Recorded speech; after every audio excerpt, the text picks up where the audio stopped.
Hello everyone, আসসালামু আলাইকুম। আশা করি সবাই অনেক ভালো আছেন। আমি আলহামদুলিল্লাহ ভালো আছি। আজকের ভিডিওতে আমি আপনাদের সাথে আমার লাইফের one of the biggest achievements নিয়ে আমি কথা বলবো। সেই অ্যাচিভমেন্টটা হচ্ছে যে আমি খুব রিসেন্টলি আমার নিজের ইনকাম করা টাকায় আমি গাড়ি কিনেছি। সো আমি আজকে আপনাদের সাথে ওই বিষয়টা নিয়ে কথা বলবো যে আমি কিভাবে গাড়ি কিনলাম। অনেকেই আমার ফেসবুক পেজে, আমার ইউটিউব চ্যানেলে, আমার ইনস্টাগ্রামে কমেন্ট করেছেন, আমাকে ইনবক্সে মেসেজ দিয়েছেন যে আমি কিভাবে গাড়ি কিনছি। তো আমি ওই বিষয়টা নিয়ে কথা বলবো যে আমি কিভাবে গাড়ি কিনলাম। আহ, শুরুতে আমি আপনাদেরকে বলতে চাই যে আমি আজকে একটু বেশি ইংরেজিতে কথা বলবো। So let's start the video. The reason why I brought this car is because I work very far from where I live. Currently, I live in Lakemba, and my work is in North Sydney, and I have to like drive around 30 kilometers. If I go there via car, I will go there like in 30 to 35 minutes. But if I go there by a public transport, it is gonna take like 1 or 1.5 hour. আর আমার গাড়ি কেনার মূল উদ্দেশ্য হচ্ছে যে আমি আমার জবে যাওয়ার জন্য আমার গাড়ি লাগবে. If I have to go to my work, I must need a car, cause if I go through public transport, it's gonna take a long time, and I have to get out of my house like 2 hours before time of my job. As I work in a school, the work starts at 5 a.m. in the morning, so there is no certain buses or trains to that place. Like I have to change a lot of trains, lot of buses, and if I miss one train or one bus, I'm gonna face a lot of troubles. So that's the reason why I have brought a car.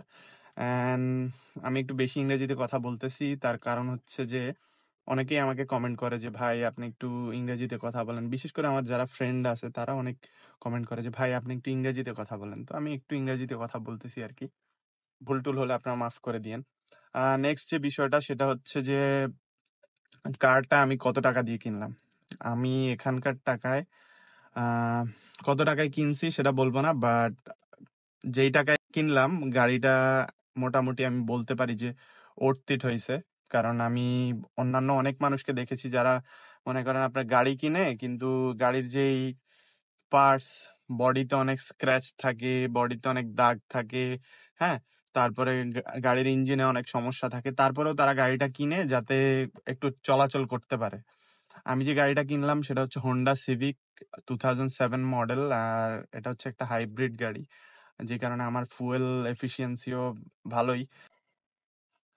এই গাড়িটা আমি কেনার আগে আমার অনেক চিন্তা ভাবনা আমি করতেছিলাম যে আমি গাড়িটাকে কিনা উচিত হবে কিনা, বা গাড়ি কিনাটা কি ওয়াইজ ডিসিশন হবে কিনা। কারণ আমি কিছুদিন পরেই আমার টিউশন ফিস পে করতে হবে।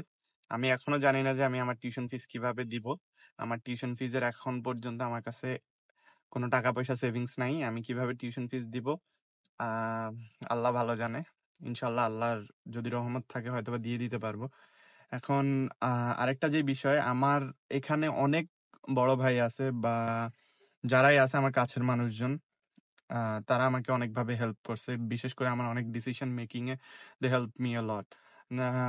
The most important thing that they help me is at some point I thought that I will bring some money from Bangladesh and I'm gonna buy a car here. And one of my brothers, I won't mention his name, but if he is watching this video, bro, you have made my life easy. So উনি আমাকে বলেছিল যে হ্যাঁ, তুমি এই গাড়িটা যদি এখন বাবা মার থেকে টাকা নিয়ে কিনো বা দেশ থেকে টাকা আনায়া কিনো, নেক্সট টাইম তুমি যদি কোনো বিপদে পড়ো তখন কিন্তু তোমার বাবা মা তোমাকে কোনো হেল্প করতে পারবে না, বা তারা বলবে যে এই ছেলে তো প্রতিদিনই আমার থেকে টাকা চাচ্ছে, এই ছেলে তো প্রতিদিনই আমার থেকে টাকা নিয়ে গাড়ি গাড়ি কিনতেছে, টিউশন ফিস দিতেছে। তখন ফ্যামিলির যে তোমার প্রতি একটা টান, ওই জিনিসটাও দেখবা যে আস্তে আস্তে কমে যাবে। কিন্তু আমি জানি যে আমার ফ্যামিলির টান কমবে না। আমি জানি আমার আব্বু আমার ভিডিওটা দেখতেছে, আর আমি জানি যে আমি যখন যা চাইছি আমার আব্বু, আমার নানা ভাই, আমার নানু, আমার আম্মু, আমার আন্টি, সবাই আমি যখন যা চাইছি সব দিছে। আমি জানি যে তাদের আমার প্রতি টান কমবে না, বাট যে জিনিসটা হচ্ছে রিয়েলিটি, যে আপনি যদি আসলে ফ্যামিলিকেও সারাক্ষণ এভাবে ফোর্স করতে থাকেন, আপনার ফ্যামিলিও একটা পর্যায়ে গিয়ে আপনার উপর বিরক্ত হয়ে যাবে।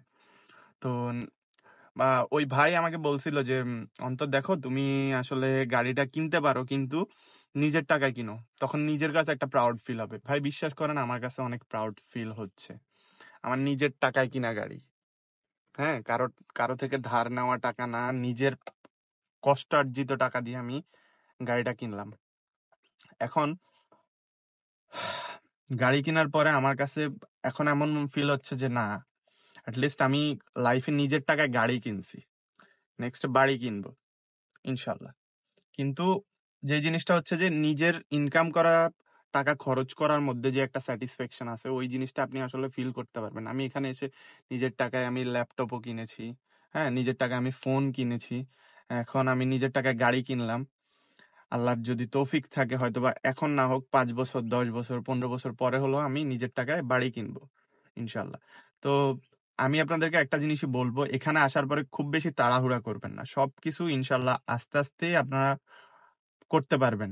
আপনারা অনেক সময়, আমার যেটা হয়েছে যে আমি সবকিছুতে অনেক তাড়াহুড়া করি যে গাড়িটা কিনে ফেলবো, গাড়ি কিনে ফেললেই তো আমার যে গাড়িটা রেন্টের ছিল ওই গাড়িটার রেন্টের টাকাটা আমার বাইচা যাচ্ছে, বা আমার ওই টাকাটা আমি বাঁচাইতে পারতেছি। কিন্তু the thing is bro, if you buy a car by bringing money from Bangladesh, your parents are gonna be feeling very sad, because the reason is they are gonna think that their boy is not working hard, their boy is not working hard enough, their boy is wasting money. They are gonna think that any day. So the next thing is, আমি মিরাজ ভাই, আমি আপনার নাম বলে দিতেছি, আপনাকে অনেক thanks, আপনি আমাকে এই আইডিয়াগুলো দিছেন। আসলে এইসব আইডিয়া কেউ কাউকে দেয় না। আমি ওনার কাছে ধার চাইছি, ভাই আপনি আমার $2000 ধার দেন, আমার কাছে কিছু টাকা আছে, আমি দেশ থেকে নিয়ে আসছি, গাড়িটা কিনে ফেলি। উনি আমার বলতেছে না আমার কাছে কোনো টাকা নাই। ইভেন উনি আমাকে এমন এমন শর্ত দিছে যেগুলো আসলে আমি ওই শর্তগুলো মানবো না দেখেই উনি আমার ওই শর্তগুলো দিয়ে আটকায় রাখছে যাতে আমি গাড়িটা না কিনি। তো দেন আমি অ্যাটলিস্ট ওনার কথার কারণে আমি আজকে আহ, গাড়িটা না কিনে আমি একটা ভালো ডিসিশন নিছি। তখন আমি অ্যাটলিস্ট রেন্টের গাড়ি চালাইছি, রেন্ট দিছি উইকলি $160 করে। ওই $160 আমার গেছে ঠিক আছে, বাট আমি ওই $160 দিয়ে আমি অ্যাটলিস্ট 500 600 700 ডলার আমি উইকলি ইনকাম করছি। আমার ওইখান থেকে ভাড়া অনেক খরচ গিয়ে যা বাঁচছে ওই টাকা আমি আস্তে আস্তে সেভিংস করে গত 3 মাস ধরে আমি আস্তে আস্তে সেভিংস করে আমি টাকা, অনেক টাকা সেভিংস করে এখন অ্যাট লাস্ট আমি গাড়িটা কিনতে পারছি। আমি গাড়িটা কিনতে পারছি, আহ যেটার জন্য আল্লাহর কাছে লাখ কোটি শুক্রিয়া। দেন আমি আপনাদেরকে বলবো যে আপনারা একটু ধৈর্য নিয়ে রাখেন, একটু ধৈর্য ধরেন। আসলে গাড়ি আপনারা কিনতে পারবেন, যেটাই চাচ্ছেন আপনারা ওটা করতে পারবেন, জাস্ট একটু ধৈর্য ধরেন। আমি উইকলি যেই টাকা ইনকাম করতাম আমার মনে হতো যে আমার সব টাকাই তো শেষ হয়ে যেতেছে, আমি গাড়ি কিনবো কিভাবে। আমার উইকলি $100 সেভিংস হতো, $150 সেভিংস হতো। আমি ওই 100 150 টাকা সেভ করেই আমি অ্যাট লাস্ট এখন এসে একটা গাড়ি কিনলাম। আমার ওই 100 150 টাকার পরে আমার যখন একটা 2 উইকস এর ভ্যাকেশন দিল ইউনিভার্সিটি থেকে, আমি ওই 2 উইকস আমি অনেক কাজ করছি। আমি রাত্রেবেলা ঘুমাইতাম না, আমার চোখের অবস্থা দেখছেন, আমি রাত্রেবেলা ঘুমাইতাম না, আমি রাত্রে না ঘুমায়া আমি উবার করতাম।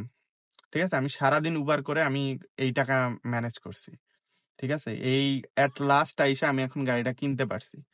সো ভাই এখানে আসেন, হার্ডওয়ার্ক করেন, সবকিছু করতে পারবেন। বিশ্বাস করেন সবকিছু করতে পারবেন, জাস্ট একটু হার্ডওয়ার্ক করতে হবে, একটু হার্ডওয়ার্কের মেন্টালিটি নিয়ে আসেন, সবকিছু করতে পারবেন। কোনো মানুষের কথা কান দিবেন না ভাই, মানুষ এই কথা বলবে ওই কথা বলবে, গাড়ি কিনা সবার দ্বারা হবে না। হ্যাঁ, গাড়ি কিনা স্বপ্ন সবাই দেখে, সবাই তো কিনতে পারে না। আমার আগে এখানে অনেক মানুষ আসছে, তারা এখনো কিনতে পারে নাই, বা তাদের কিনার ইন্টেনশন ছিল না তাই তারা কিনতে পারে নাই। But I had the mentality that I am gonna buy my own car, I am gonna buy my own কার।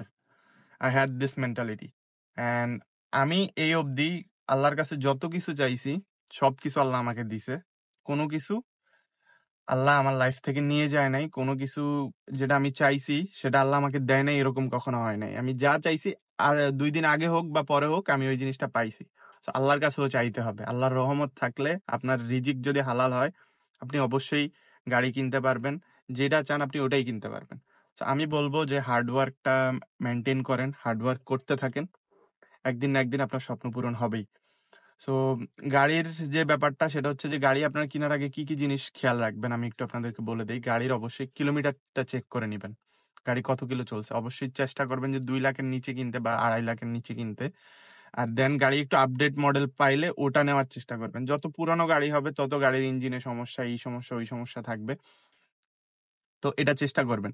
দেন আরেকটা যে জিনিস সেটা হচ্ছে যে গাড়ির আউটার বডিটা দেখবেন, ইন্টেরিয়রটা দেখবেন, এক্সটেরিয়রটা দেখবেন। যদি দেখে মনে হয় যে না, গাড়িটা দেখে মনে হবে যে গাড়ির অনেক কেয়ার করা হয়েছে, হ্যাঁ, তখন আপনি বুঝবেন যে আসলে গাড়িটা ভালো আছে। যদি দেখেন যে গাড়ির এদিকে একটা স্ক্র্যাচ হয়েছে, এদিকে লাগাই দিছে, ওইদিকে ভাঙা গেছে, তাহলে আপনি বুঝবেন যে গাড়ির সাথে খুব নির্যাতন হয়েছে। আপনি গাড়িটা দেখলেই বুঝবেন যে গাড়ির সাথে নির্যাতন হয়েছে। আর বিশেষ করে আমি আরেকটা জিনিস বলে দিব যে don't by a car from a Lebanese guy bro. Lebanese ওরা যে গাড়ি নিয়ে কি নির্যাতন করে, আপনি জাস্ট একটা রাস্তায় গেলে আপনি বুঝতে পারবেন। এখানে অস্ট্রেলিয়া আসার পর আপনি রাস্তায় নামলে আপনি বুঝতে পারবেন যে ওরা গাড়ির সাথে কি ধরনের নির্যাতন করে। গাড়ির অ্যাক্সেলারেটরের মানে একবারে এত জোরে চাপ দিবে, মানে কি বলবো ভাই, গাড়ির ইঞ্জিনের অবস্থা ওরা খারাপ করে রাখে। এরপর আপনার খুব মিষ্টি মিষ্টি কথা বলে আপনার কাছে কম দামে গাড়িটা ছাড়া দিবে, কিন্তু আপনি ওই গাড়ি ডাক্তারের কাছে নিতে নিতে আপনার অবস্থা খারাপ হয়ে যাবে, বুঝছেন। আমি বলবো কোনো লেবানিজ থেকে গাড়ি কিনবেন না, আর যাই করেন এশিয়ান থেকেও কিনতে পারেন। যদি গাড়ির কন্ডিশন ভালো থাকে এশিয়ান থেকে কিনতে পারেন। আর যদি কোনো লেডি ড্রাইভ করে থাকে ওই গাড়ি, তাহলে ওটা আরো ভালো থাকবে। কারণ মহিলারা অনেক যত্ন করে জিনিসপত্রের, মহিলারা গাড়ির যত্ন করে রাখে। আপনি যদি কোনো মহিলার থেকে কিনতে পারেন তাহলে আরো ভালো, ঠিক আছে। এরপর আরেকটা জিনিস সেটা হচ্ছে গাড়ির আপনি যখন উঠবেন, আপনি যদি ফার্স্ট ড্রাইভে আপনার কাছে মনে হয় যে না bro yes this is the one, যদি আপনার কাছে মনে হয় যে না গাড়ির ইঞ্জিন ঠিক আছে, আপনি চালায় মজা পাইছেন, ওটা নিয়ে নিবেন, কোনো কথা নাই, ঠিক আছে। গাড়ি ওটা নিয়ে নিবেন। আর মানুষ অনেকজন অনেক কিছুই বলবে ভাই যে গাড়ি নিস না, হ্যাঁ গাড়ির অনেক খরচ, অনেক মেনটেনেন্স, এই সেই হাবি জাবি অনেক কিছু। ভাই আপনার গাড়ি আছে, আপনি এক জায়গায় যদি বলেন যে আমার গাড়ি আছে, নিজের গাড়ি আছে, আপনার ওই জবে আপনাকে প্রিফারেন্স দিবে। হ্যাঁ, কেউ যদি অ্যাপ্লাই করে যে বলে যে আমি পাবলিক ট্রান্সপোর্টে ট্রাভেল করি, তখন তাকে বলবে যে তার চাইতে আপনার প্রায়োরিটিটা বেশি থাকবে। কারণ পাবলিক ট্রান্সপোর্টে ভাই ওনার ওখানে লেটে যাওয়ার চান্সেস থাকে, পাবলিক ট্রান্সপোর্টে উনি পাবলিক ট্রান্সপোর্টটা মিস করার চান্স থাকে। ওখানে পাবলিক ট্রান্সপোর্টের চাইতে আপনি ড্রাইভ করে গেলে আপনি এনি ডে আপনি তাড়াতাড়ি যাইতে পারবেন। যেখানে পাবলিক ট্রান্সপোর্টে 1-1.5 ঘন্টা লাগবে, আপনি ওইখানে আধা ঘন্টা ড্রাইভ করে চলে যাইতে পারবেন।